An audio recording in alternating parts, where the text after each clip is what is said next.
여러분 안녕하십니까? 이어서 광주에서 전해드립니다. 비상계엄 사태 이후 윤석열 대통령의 퇴진과 탄핵을 요구하는 목소리가 지역 내에서도 커지고 있습니다. 시민들뿐만 아니라 시민단체 그리고 5월 단체들도 윤 대통령의 잘못을 조사해 책임을 물어야 한다고 성토했습니다. 송정근 기자입니다. 비상계엄 사태가 끝났지만 시간이 지날수록 광주 시민들에게는 그 여진이 증폭되고 있습니다.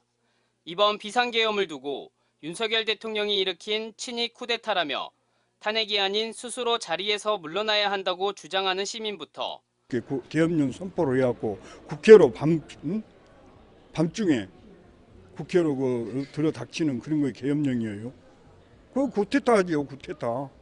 쿠데타이기 때문에 우리 온 국민이 가만둬서는 안 될 것 같아요. 교과서에서만 보던 비상계엄 단어를 현실로 접한 대학생까지 광주 시민들의 분노는 더 뜨거워지고 있습니다.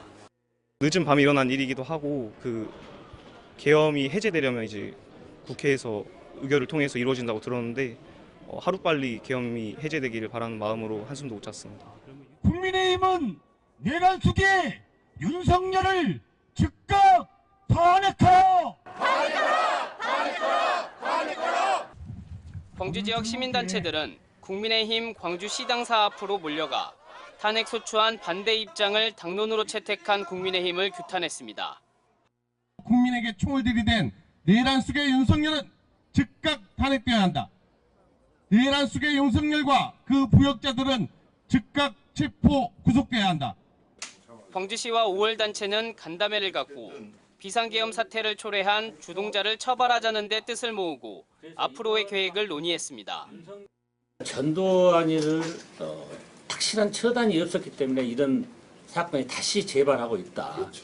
그래서 이번에만큼은 윤석열이를 끝까지 국가 반역죄로 구속하고 지역 시민단체들은 탄핵 표결이 이루어지는 오는 토요일까지 매일 광주 금남로에서 시민 걸기 대회를 열 계획입니다.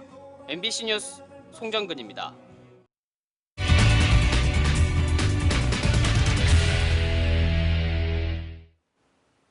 한밤중에 내려진 비상계엄은 광주 시민들에게 5.18과 전두환을 떠올리게 했습니다. 민주화된 대한민국에서 비상계엄은 상상하기 어려웠고 끔찍했던 기억 때문에 특히 광주는 충격이 더 클 수밖에 없었는데요.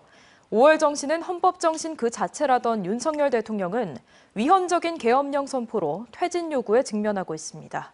윤근수 기자가 한 걸음 더 들어가 짚어봤습니다. 대선 예비후보 시절이던 2021년 11월 윤석열 대통령은 국립 5.18 묘지에서 가로막혔습니다. 발단은 3주 전 부산에서 한 전두환 옹호 발언. 군사 쿠데타와 그 5.18만 빼면 잘못한 부분이 이제 그런 부분이 있지만 그야말로 정치는 잘했다고 얘기하는 분들이 많습니다. 비판이 잇따랐지만 바로 사과하지 않았고 자신의 SNS에 올린 이른바 개사과 사진은 공분을 키웠습니다. 비판 여론에 떠밀린 끝에 3주 만에 광주를 찾은 당시 윤석열 예비후보는 빗속에 머리를 숙여야 했습니다. 존경하는 국민 여러분, 사랑하는 광주 시민 여러분, 제 발언으로 상처받으신 모든 분들께 머리 숙여 사과드립니다. 대통령에 당선된 뒤에는 매년 5.18 기념식에 참석했습니다. 전두환 신군부에 희생된 5월 영령들 앞에서 매번 민주주의를 지키겠다고 다짐했습니다.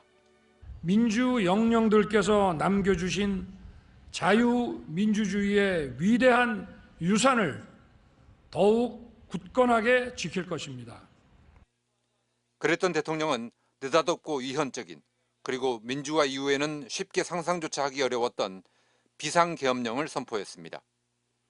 파렴치한 종북 반국가 세력들을 일거에 척결하고 자유헌정 질서를 지키기 위해 비상계엄을 선포합니다. 학창시절 모의 재판에서 12.12 쿠데타의 주역인 전두환에게 무기징역을 선고했던 일화를 자랑삼아 얘기했던 윤 대통령. 전두환 신군부 시절 이후 45년 만에 선포한 비상계엄으로 이제는 그 자신이 퇴진 요구에 직면해 있습니다. MBC 뉴스 윤문수입니다. 45년 만에 내려진 비상계엄, 후대는 나중에 오늘의 이 사태를 어떻게 기억하게 될까요? 1979년 12.12 군사반란과 1980년 5.17 군사반란을 조사하고 연구한 조선대 노영기 교수와 이야기 나눠봅니다.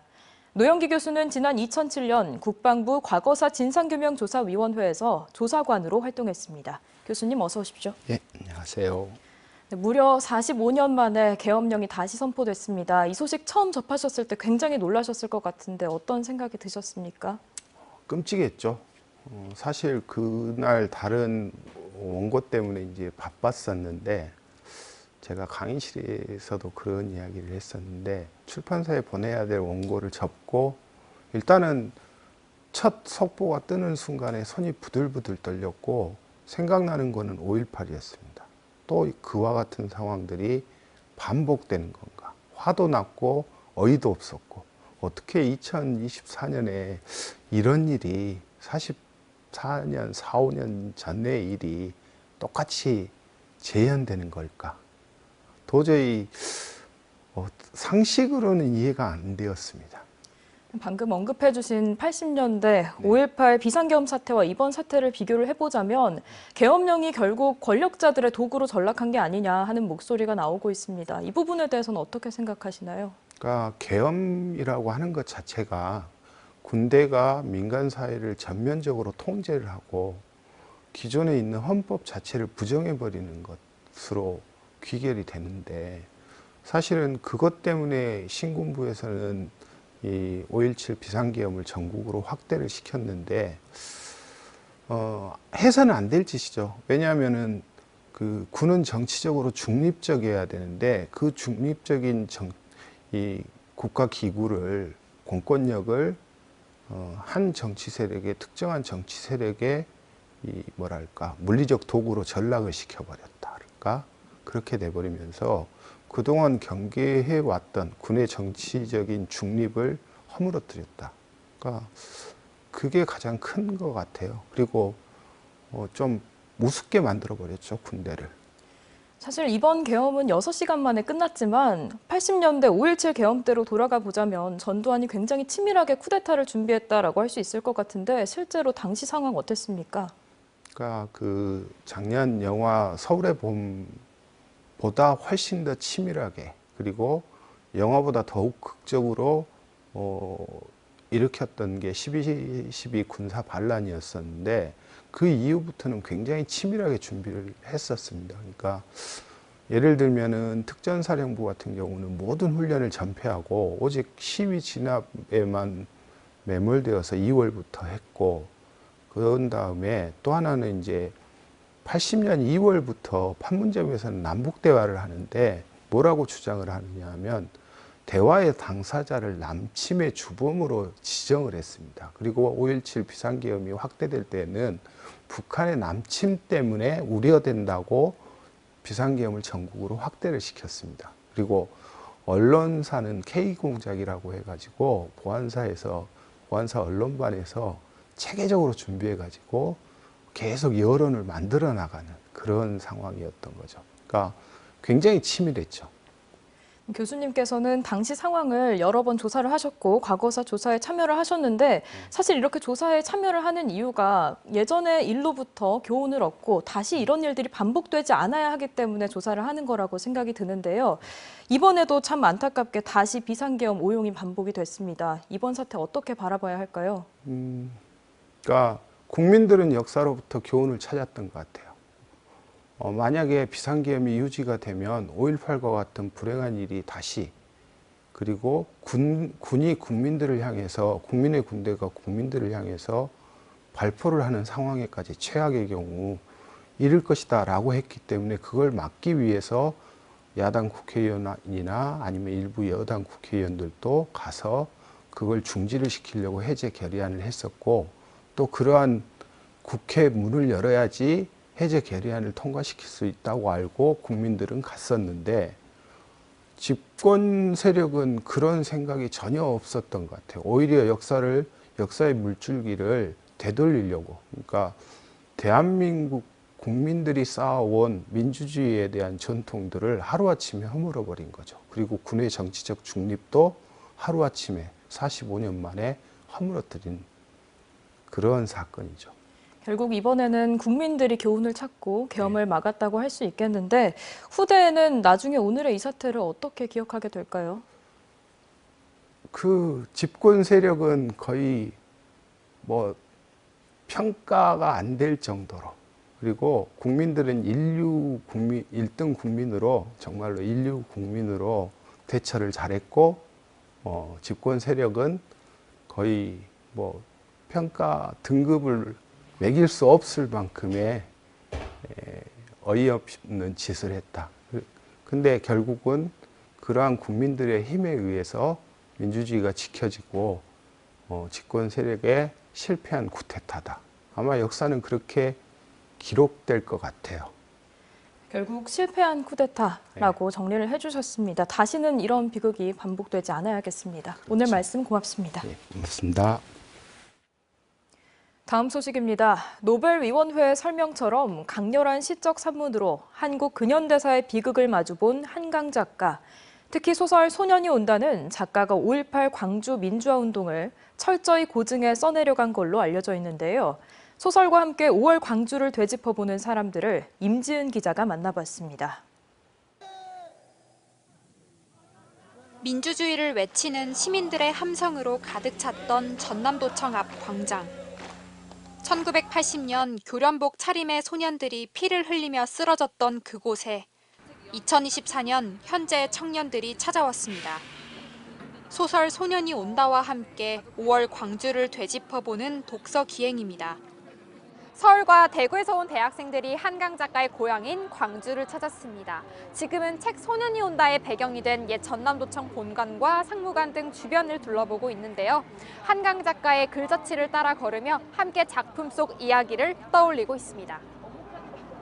보건공사로 세워진 가림막 사진으로 남아 당시를 더듬어보고 문재학 열사가 돌아가신 장소가 이 뒷건물인 도경찰국 2층입니다. 여기 요 장소라고 보시면 되겠습니다.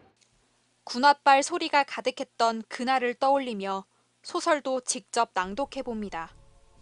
지금 계엄군이 시내로 들어오고 있습니다. 우리는 끝까지 싸울 것입니다. 함께 나와서 싸워주십시오. 그 목소리가 멀어진 지 10분이 되지 않아 군인들의 소리가 들렸다. 80년 5월 태극기로 감싼 나무관들과 유가족들의 통곡이 이어졌던 강당. 태극기로 고작 그걸로 감싸보려던 거야. 우린 도륙된 고깃것 덩어리들이 아니어야 하니까 필사적으로 묵념을 하고 애국가를 부른 거야. 소년 동호회 모델이었던 광주 상고 1학년 문재학 열사의 어머니는 아들과 마지막 인사를 나눠야 했던 소설 같은 이야기를 떠올렸습니다. 계엄군이 쳐들어온다는데 어쩌냐. 재학이가 하는 말이 엄마 계엄군이 쳐들어와도 그 어린 학생들은 괜찮하다요. 손 들고 나가면 괜찮하다요. 그러고 해요. 그래서 그럴 줄만 알았지. 할 줄만 알았는데 이렇게 죽을 줄은 몰랐지. 뼈에 사무쳤을 어머니의 마음. 소설로 가늠했던 상실의 고통이 담담한 어머니의 목소리로 사무칩니다. 그 마음이 아파서 소년이 온다를 잘 못 읽다가 이 기회 때문에 읽게 되었는데 직접 이렇게 좋은 이야기, 진짜 힘든 이야기 나눠주셔서 정말 감사드리고 이제는 5.18 민주광장이라 불리는 도청 앞 광장. 시민이 흘린 피를 닦고 다시 물을 내뿜던 도청 앞 분수대와 시계탑. 소설 속 장소를 직접 찾아가는 사람들의 발걸음은 5.18 기억을 안고 살아가는 이들을 위로하는 치유의 발걸음일지도 모릅니다. MBC 뉴스 임지은입니다.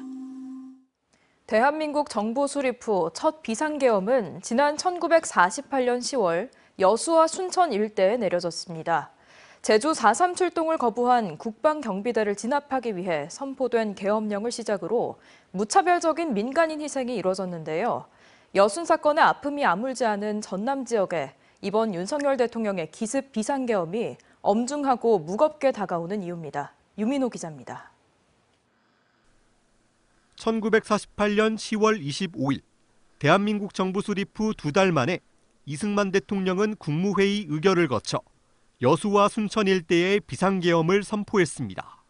제주 4.3 토벌작전 출동 명령을 받았지만 이를 거부한 국방경비대 14연대를 진압하기 위해서입니다. 호남 계엄지구 사령부는 지역사법과 행정권을 장악했고 군법회의를 거쳐 민간인과 군인을 처형했습니다. 우리나라 최초 계엄령은 현대사의 비극, 여순 사건을 촉발했습니다. 군법에 의해 회부되어서 사용되거나 형무소에 수감되게 되었는데 여순항쟁에서 굉장히 많은 민간인 학살이 발생했던 그 원초적인 것은 바로 계엄령이었습니다. 군법회의에 기록된 희생자 수는 2,900명. 학계에서는 직결 처형 등 기록되지 않은 희생자 수가 최대 2만 명에 이를 것으로 추산하고 있습니다. 계엄으로 시작된 무차별적 민간인 학살은 지역 곳곳에 흔적을 새겼고 희생자 유족에게 트라우마로 남았습니다. 윤석열 대통령이 지난 3일 밤 기습 선포한 비상계엄이 우리 지역에 엄중히 무겁게 다가오는 이유입니다. 비상계엄 사태를 보면서 이게 이 아픈 기억을 갖고 있는 도시에 다시 한번 계엄령이라니 생각하니까 정말 피가 막 거꾸로 솟구치더라고요. 여순 사건의 제대로 된 진상규명과 희생자 명예회복은 이뤄지지 않은 상황. 이런 분위기와 맞물려 지역사회에서는 윤 대통령의 즉각적인 사죄와 퇴진을 촉구하는 목소리가 어느 때보다 커지고 있습니다. 우리 국민들에게 정말 특히 우리 여수 시민들에게는 또 다른 감정이 있었을 건데요. 더 이상 이런 일들이 일어나면 안 되겠다는 생각이 듭니다. 계엄이 몰고 온 역사의 아픔은 그대로 남은 가운데 여순 사건을 겪은 지역민은 다시 한번 놀란 가슴을 쓸어내려야 했습니다. MBC 뉴스 유민호입니다. 다음 소식입니다. 무안국제공항과 광주공항 통합의 가장 큰 걸림돌은 광주군공항을 무안공항 인근으로 이전하는 문제입니다. 하지만 전투기 소음 피해를 이유로 군공항 이전을 반대하는 측과 광주시의 입장 차이가 좁혀지지 않고 있습니다. 이 소식은 목포 문화방송 서희령 기자가 살펴봤습니다. 광주 군공항 이전을 둘러싼 가장 큰 논란은 바로 전투기 소음 피해. 소음이 어느 정도일 것인가를 두고 양측의 입장 차이는 매우 큽니다. 광주시는 군공항 소음 영향 예상 지역을 반경 19제곱킬로미터, 무안군 전체 면적의 약 4.2%로 예상했습니다. 지난 4월 달에 저희가 발표한 것은 85에클 기준으로 해서 말씀드렸는데 그때 한 게 사실은 3개 면, 무안에 있는 3개 면 정도만 피해를 무안군은 지형 조건을 무시한 채 광주시의 소음 지도를 단순히 뒤집어 옮긴 자료가 무의미하다고 맞서고 있습니다. 나아가 소음은 농촌과 해안 쪽으로 갈수록 더욱 커지는데 대도시 기준을 그대로 적용해 피해 면적을 축소했다는 겁니다. 실제 농촌 지역에선 주민들의 외부 활동 시간이 많은 만큼 관련 법에서도 80웨클, 도시보다 더 민감하게 보상 기준을 적용하고 있습니다. 여기서 웨클은 항공기 소음 단위, 80에서 85웨클은 66에서 70데시벨 수준의 전화벨이나 시끄러운 사무실 소음을 뜻합니다. 하지만 소음의 강도와 기준은 개인차가 크다는 점에서 전문가들의 견해 역시 엇갈리고 있습니다. 대구가 조금 더 시끄러운 기종이 있지만 이륙을 해서 바로 빠져나가요. 근데 광주는 훈련이 같이 섞여 있거든요. 더 피해 보는 시간이라든가 이런 거는 대구보다 더 클 수도 있어요. 소음 피해만을 우려해서 군공항을 반대하는 것은 전형적인 님비 현상으로 보여지는데 전남도는 이런 우려에 대응해 군공항을 현재 무안공항에서 바다 쪽으로 1km 이상 떨어뜨려 짓는다는 보관을 제시한 상황. 군공항 면적도 광주공항보다 1.9배 확장해 건설하면 소음 영향권 내 거주 인구는 감소한다며 주민 이주도 적극 지원하겠다고 설득하고 있습니다. MBC 뉴스 서희령입니다. 광주 민간공항을 무안국제공항과 통합하기 위해서는 앞서 보신 것처럼 광주 군공항 무안 이전 문제가 걸려 있습니다. 이를 두고 무안 지역 주민들은 찬성과 반대 목소리를 내고 있는데 이들의 주장을 계속해서 목포문화방송 김윤 기자가 정리했습니다. 광주 군공항 이전 예정지로 알려진 무안군 운남 지역. 지난 13일 이 지역 주민들이 단체로 광주 군공항 이전을 반대하며 집회에 나섰습니다. 무안군도 지난 2019년 무안군 군공항 이전 저지활동 지원 조례를 제정해 자치단체 차원에서 반대단체를 조직적으로 지원하고 있습니다. 군공항 이전을 반대하는 주민들의 가장 큰 이유는 무엇일까? 반대 대책위는 소음 피해만이 문제가 아니라며 다소 의외의 답변을 내놨습니다. 전투 비행장은 보안법상 어떻게 될런지는 모르지만은 소음 피해 갖고 이야기한 것은 아니에요. 한 20여 가지가 됩니다. 제가 알고 있기로는. 전투 비행장 방어를 위해 미사일과 탄약고 등이 건설돼 유사시 타격 목표가 되고 항공유 살포 등 환경 문제도 발생할 수 있다는 겁니다. 이렇다 보니 군사공항은 지역 발전에 전혀 도움이 되지 않고 오히려 걸림돌이 된다며 반대하고 있습니다. 군사공항이 인근에 있으면 인근 지역에 다 끝나는 거예요. 안 되는 거예요, 절대. 찬성하는 주민들도 대책위를 구성해 활동에 나서고 있지만 반대 대책에 비해 활동력은 떨어지는 상황. 군사공항이 들어서면 활주로 건설과 토지 보상, 군인 숙소 건설 등 13조 원이 투자되고 광주시가 1조 원 이상, 전남도도 3조 6천억 원을 투자하기로 약속해 군공항 유치가 지역 발전의 견인차가 될 것이라며 찬성하고 있습니다. 광주공항이 통합해서 무안국제공항 쪽으로 이전이 되면은 엄청난 투자에 그러한 발전이 기대가 된다. 또한 소음 피해도 우려되지만 소음 때문에 도시 발전에 저해가 되는 것은 아니라며 광주와 수원, 사청 군공항의 예를 들며 주민들을 설득하고 있습니다. 현재 광주 예를 보나 수원 예를 보나 군공항이 도심 한 곳 도심에 있어서 발전이 안 된다. 그런 것은 사실 무근한 것입니다. 지역발전 걸림돌과 지역발전 견인차라는 서로 다른 주장이 맞서고 있는 광주 군공항 무안 이전 논의. 광주시가 광주 민간공항과 무안공항 통합의 전제 조건으로 군공항 이전을 내걸면서 민간 군공항 동시 이전을 찬성하는 무안 주민들의 입지만 좁혀놨다는 지적이 나오고 있습니다. MBC 뉴스 김윤입니다.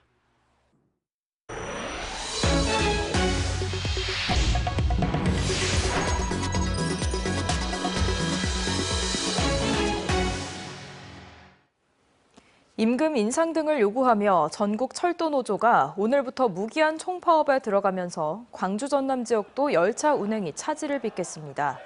철도노조 호남본부는 오늘 오전 9시부터 호남 지역 조합원 2,600여 명 중 필수 근무 인력을 제외한 1,000여 명이 총파업에 돌입한다고 밝혔습니다. 파업에 따라 광주 전남에서는 KTX 16편, 일반 열차 15편이 운행을 멈추면서 운행률은 평시 대비 66%가 되겠습니다. 코레일 측은 이용객들의 불편을 최소화하기 위해 열차 운행 횟수를 최대한 확보하겠다고 밝혔습니다. 광주 경제정의실천 시민연합이 한국에너지공과대학 새 총장 선임에서 정치적 이해관계를 배제하라고 요구했습니다. 광주 경실련은 오늘 성명서를 내고 최근 총장 선임 공고에서 에너지 전문가라는 기존 기준이 제외됐다며 특정 정치인을 총장으로 임명하려는 의도로 해석할 수 있다고 지적했습니다. 총장 후보는 현재 3명으로 이 중 국립대 총장 퇴임 후 윤석열 대통령을 적극 지지하다가 한때 국민의힘에서 활동한 인물이 있어 내정자 논란이 일었습니다. 광주고법 형사 1부 박정훈 판사는 의사를 사칭하며 미국 영주권 취득이나 유학 사기 행각을 벌여 수십억 원을 가로챈 혐의로 51살 여성 정모 씨에 대한 항소심 재판에서 징역 9년을 선고했습니다. 또 공범으로 기소된 여동생에게도 1심과 같이 징역 3년 6개월을 선고했습니다. 일명 제니퍼 정이라 불리는 정모 씨는 자신을 미국 의사로 속인 뒤 피해자들에게 접근해 미국 영주권 취득을 도와주겠다며 47억 원을 가로챈 혐의를 받습니다.